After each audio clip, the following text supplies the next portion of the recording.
Hello everyone and welcome back to another tutorial. Today we're going to see how to use the glass effect in Figma. The glass or frosted glass effect is a super clean UI style that adds depth into modern detail to your designs. And here's how to recreate it.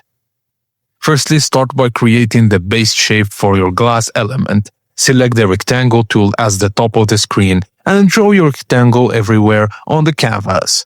On the right side, you'll see the size controls. Set it to something like 500 and 350 or wherever size fits your design.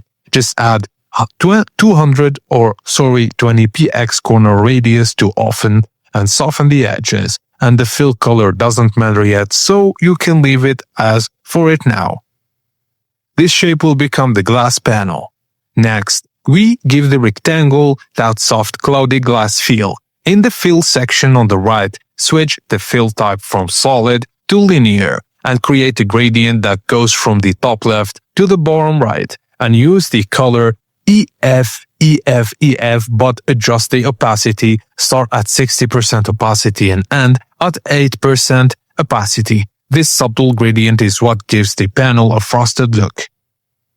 Now look for the magic. Make sure the rectangle is selected and scroll down to the effects panel on the right. Figma will automatically add a drop-down shadow, but change that by clicking the drop-down, switch the effect to background blur and set the blur around 55% or just adjust it based on how soft or strong you want the glass to look.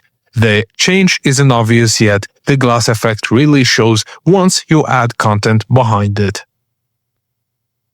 To give your glass panel a nice edge, we add a light stroke. In the stroke section, add a new stroke, then change its type to linear gradient so it matches the direction of your fill.